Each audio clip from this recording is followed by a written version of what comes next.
Olá, seja muito bem-vindo a esta aula. Introdução ao Evangelho. Meu nome é Daniel Romão. Muitas pessoas pensam o Evangelho de forma religiosa, não é? Como ligado às religiões, à igreja. Mas o Evangelho tem uma abrangência muito maior. Ele é universal. Ou seja, ele é a representação das leis divinas. Ele é o metabolismo do próprio Criador, nas palavras do mentor Ramatiz. E então ele não está confinado só às religiões, ao aspecto religioso, mas tem uma abrangência muito maior.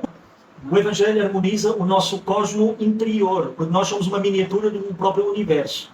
E então ele não é apenas um conjunto de regras ou um conjunto de preceitos morais, ele vai muito mais além.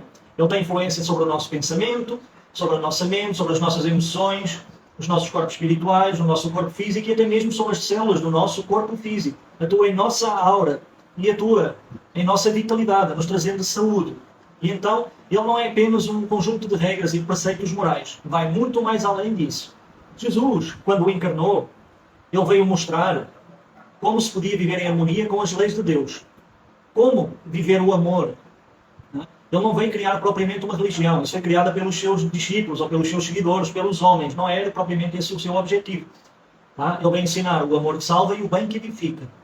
E também ensinar ao homem como estar em harmonia com as leis de Deus. Como viver em harmonia com as leis de Deus, com a natureza, com todos os que estão ao seu redor. Não é? Gerando um campo harmónico de saúde, de bem-estar, de bem-aventurança, de júbilo. E então é importante compreender a abrangência do Evangelho. Ele também tem um lado social, não é? O Evangelho aplicado nas nossas relações, no dia-a-dia, aplicado na sociedade, melhora as relações um com o outro. Não é? Porque ele é baseado na humildade e na caridade. E também na ajuda ao próximo. Então tem esse aspecto social que traz todo o benefício para a sociedade, para as instituições que se apoiarem no Evangelho, não é? Ao longo da história do nosso planeta Terra, encarnaram muitos missionários que vieram com a missão de propagar o Evangelho, ou seja, a lei divina. Tá? E essa lei divina, como eu falei anteriormente, ela é atemporal. Não foi criada por nenhuma religião, ninguém tem o predomínio sobre o Evangelho. Ele é de origem divina. Ainda antes do nosso planeta ter sido criado, ele já existia. Ao longo das encarnações, foram encarnando esses missionários, esses espíritos, não é? Trazendo a mensagem do Evangelho, sobre outras roupagens, sobre outros nomes. Por exemplo, 500 anos antes de Cristo, apareceu o filósofo Sócrates. Também na Índia apareceu Siddhartha Gautama, conhecido como Buda. E também na China temos Confúcio. Né? Também eles não vieram criar nenhuma religião, mas sim ensinar o amor que salva e o bem que edifica, ensinar a lei divina. Nessas épocas, em diferentes lugares, não era utilizada a palavra Evangelho. Por exemplo, entre os budistas é utilizada a palavra o Dharma, que é a virtude divina, a prática da virtude divina. Mas o Dharma e o Evangelho são uma e a mesma coisa. Só mudam o nome porque foi criado ou falado em épocas diferentes.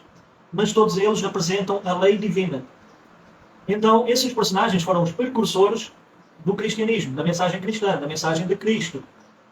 E prepararam o caminho, prepararam a humanidade para a vinda de Jesus.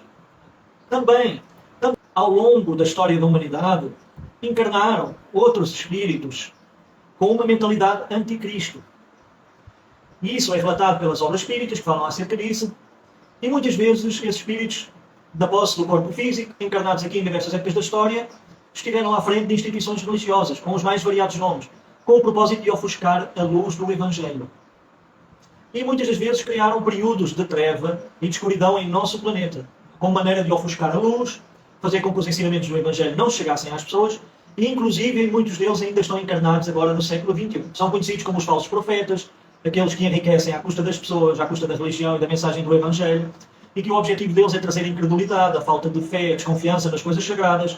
E então é preciso dissociar o Evangelho de essas pessoas.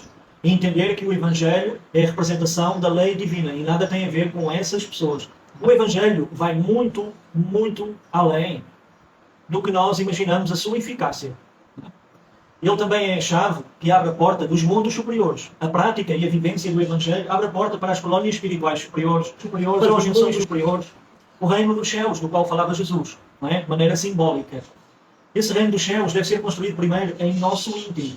Quando nós tivermos interiorizado essa mensagem, absorvido e viver no nosso dia-a-dia, aí nós estamos capacitados para viver um dia nesses lugares que poderiam ser considerados paraísos, se comparados com o nosso planeta e com as coisas que acontecem aqui no planeta Terra. Esses lugares podem ser considerados paradisíacos, é o reino dos céus, como Jesus falava.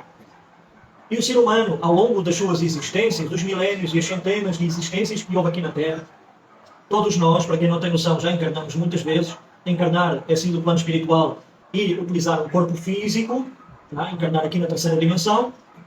Todos nós já vivemos muitas existências, isso é um processo normal, é um fenómeno normal e não tem nada de sobrenatural. Todos nós já vivemos muitas vidas, como eu falei anteriormente, e encarnamos em diversos períodos da história para o nosso espírito evoluir, não é? Para nós aprendermos as lições do Evangelho e nos espiritualizar. Para nós, seres humanos, é difícil imaginar esses paraísos, essas dimensões superiores, esse reino dos céus, não é? Essas colónias espirituais, porque nós fomos habituados ao sofrimento, a achar que a miséria, que a pobreza, que a corrupção, que a violência, que as guerras, todas essas coisas são normais, e não são. Isso faz parte da manipulação que o ser humano sofre.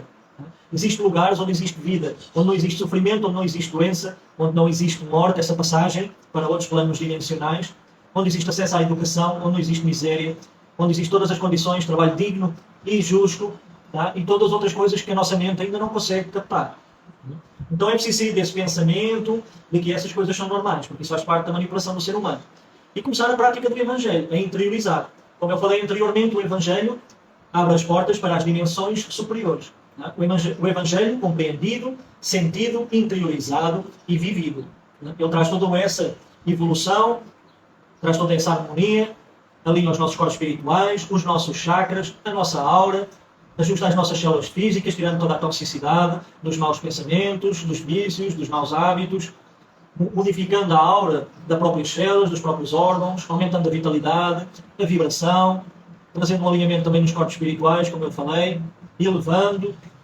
Tudo isso é um processo que todos nós devemos aplicar em nosso dia a dia, com a leitura, refletindo nas mensagens do Evangelho, interiorizando, colocando em prática a todo momento, cada dia ir evoluindo mais um pouco, e aí nós vamos criando o reino dos céus dentro de nós mesmos.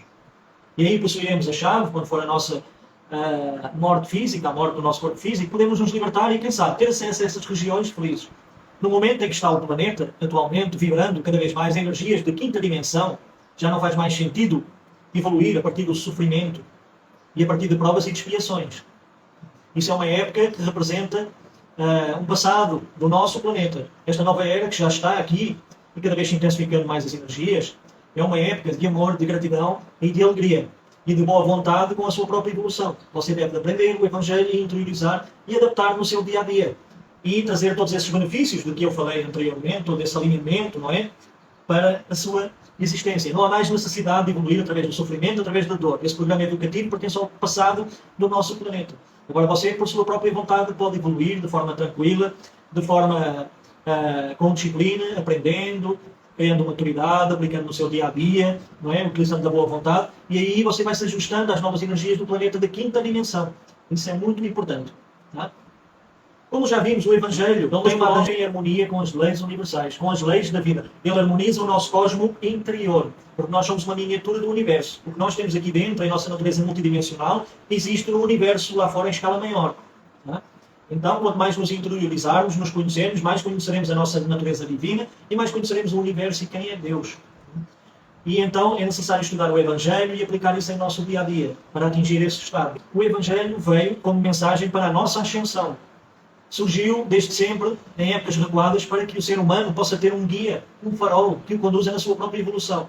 Para que não se perca no seu próprio egoísmo, no próprio ego, para que não se perca no sofrimento, nos vícios e na sua própria degradação como ser divino. O Evangelho surgiu como forma de nós descobrirmos a divindade que existe dentro de nós, porque nós fomos criados à semelhança de Deus, com todo o potencial divino dentro de nós. Então, o Evangelho é como a luz, o roteiro, o farol, que nos pode conduzir a essas dimensões superiores, em um estado de maior felicidade, de maior júbilo, de maior alegria, de maior gratidão, conexão com Deus e com toda a criação, com a natureza e com todos aqueles que nos rodeiam. Um processo de harmonia interior com nós mesmos, um equilíbrio e um ajustamento às leis divinas. Aqui fica a primeira aula sobre a introdução do Evangelho e de como ele nos pode beneficiar. Até à próxima, eu agradeço a presença de todos aqui. Muito obrigado.